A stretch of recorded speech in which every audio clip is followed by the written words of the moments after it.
Mona, clean this table. G sir.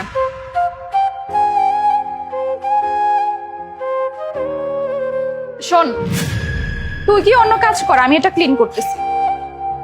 আচ্ছা, ওকে।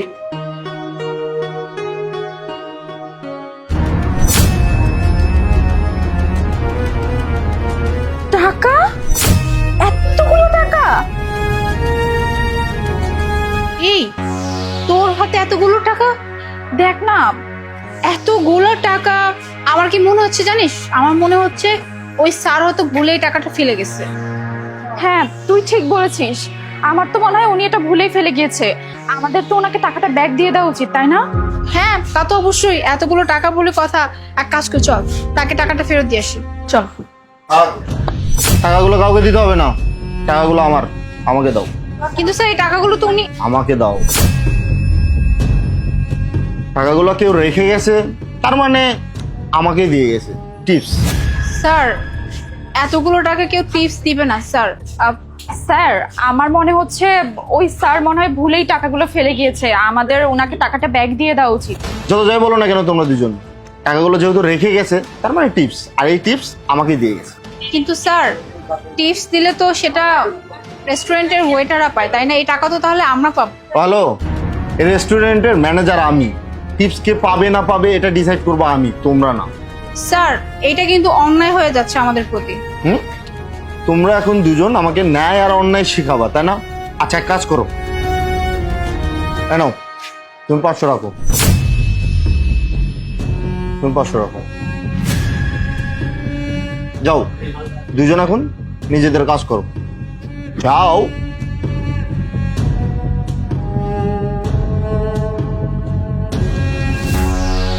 এই টেবিলে আমি কিছু টাকা রেখে গেছিলাম, সেই টাকা কে তুলে দিছে? স্যার কি বলতেছেন, আপনি টাকা ছেড়ে গেছেন? কত টাকা? 50,000। কি 50,000 টাকা? আচ্ছা স্যার, আমাকে 5টা মিনিট সময় দেন, আমি টাকা কে নিছে আপনাকে বের করে দিচ্ছি। এই তোমরা দুজন আমার সাথে আসো।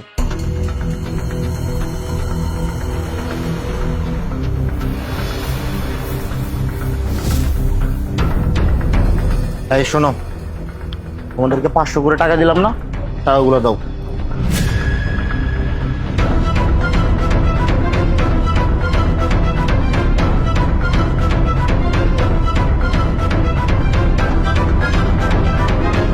মোনা, টাকাগুলো নাও। টাকাগুলো নিয়ে যে তুমি স্যারকে দিবা। আর হ্যাঁ, টেনশন করার কারণ নাই, তোমার চাকরি যাওয়ার কোনো ভয় নেই, আমি আছি, তোমার চাকরি আমি আটকাবো। কিন্তু স্যার... কোনো কিন্তু না, আমি যা বলছি তাই, ঠিক আছে? চলো।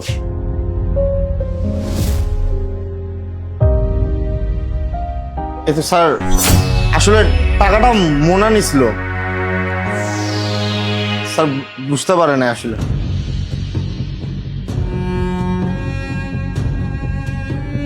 মোনা, মোনা, এই টাকা কি সত্যি আপনি উঠাইছিলেন? কি ব্যাপার নদী? মোনা কোনো কথা বলতেছে না, আপনি বলেন, এই টাকা কি সত্যিই মোনা উঠাইছিল? জি স্যার, টাকাটা মুনাই চুরি করেছিল। স্যার আমি বললাম না, টাকাটা মোনায় নিছে, আসলে বুঝতে পারে নাই তো। মোনা,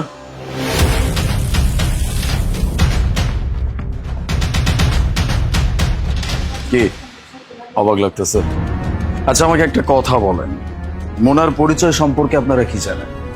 স্যার মোনা অনেক ভালো মেয়ে, 1 মাস আগে আমাদের রেস্টুরেন্টে জয়েন করছে আর কি। ঠিক, মোনা হচ্ছে আমার উড বি ওয়াইফ। কি?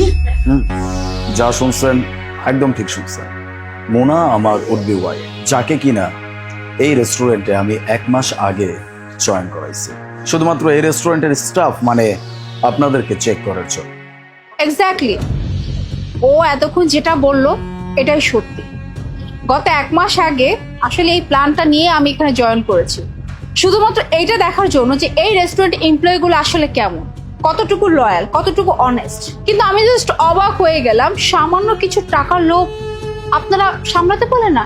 স্পেশালি যে আপনি মিস্টার ম্যানেজার, শুধু আপনাকে এতটুকুই বলবো যে আপনার মতো ডিসঅনেস্ট এমপ্লয় না এই রেস্টুরেন্টে থাকার মানেই না। ম্যাম সরি, আমাকে প্লিজ ক্ষমা করে দেন। আমি আসলে জানতাম না যে আপনি স্যারের হবু স্ত্রী, তাহলে আমি এই কাজটা কখনোই করতাম না। আচ্ছা, যদি আপনি জানতেন যে আমি এই রেস্টুরেন্টের মালিকের হবু বউ, তাহলে আমার সাথে এরকম আচরণ করতেন না। এটা তো আরো একটা বড় অপরাধের কথা বললেন। হ্যাঁ, কেন আপনাদের এই ধরনের কাজ কেন করতে হবে? আপনাদেরকে টাইম মতো স্যালারি দেওয়া হয়, সবকিছু দেওয়া হয়, তবুও সামান্য কিছু টাকার লোভ আপনি সামলাতে পারলেন না।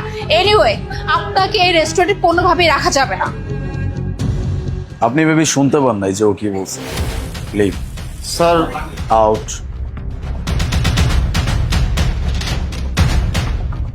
আর এই যে মিস নদী, তোমাকে একটা কথা বলি, যা হওয়ার আজকে হয়েছে, কিন্তু এরপর থেকে কখনো কোনো অন্যায় দেখলে না মুখ বুঝে থাকবে না।